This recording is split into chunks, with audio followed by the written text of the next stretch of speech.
सारस और लोमड़ी, शॉर्ट स्टोरी विद मॉरल इन हिंदी। एक जंगल में एक लोमड़ी और सारस रहते थे। दोनों में गहरी मित्रता थी।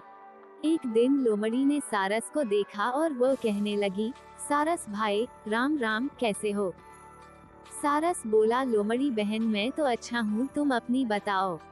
लोमड़ी को शरारत सूझी और वह कहने लगी, सारस भाई, मैं तुम्हें अपने घर दावत पर बुलाना चाहती हूँ, कल तुम मेरे घर भोजन करने आना। दूसरे दिन सारस लोमड़ी के घर भोजन करने पहुंचा। दोनों ने एक दूसरे को राम राम बोला और फिर मीठी मीठी बातें करने लगे। कुछ देर बाद लोमड़ी दो परातों में बहुत पतली खिचड़ी बनाकर ले आई और वह सारस से बोली, सारस भाई आओ खाना खाएं। लोमड़ी तो जल्दी जल्दी खिचड़ी खाने लगी, लेकिन सारस की लंबी चोंच में खिचड़ी ना आई।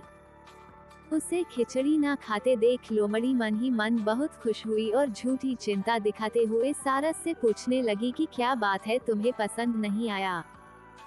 सारस लोमड़ी की चालाकी समझ गया और थोड़ी देर बात करने के बाद उसने लोमड़ी को बोला कि कल तुम मेरे घर खाने पर जरूर आना। लोमड़ी ने कहा, हाँ मैं जरूर आऊंगी।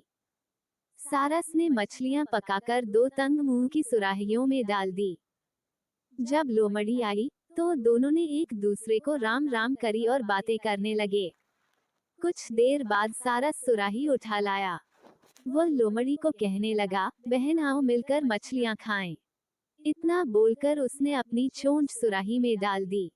वह मजे से मछलियां खाने लगा। लोमड़ी का इतना बड़ा मुंह सुराही के छोटे से मुंह में जा ही नहीं पा रहा था। वह सारस का मुंह देखती रह गई।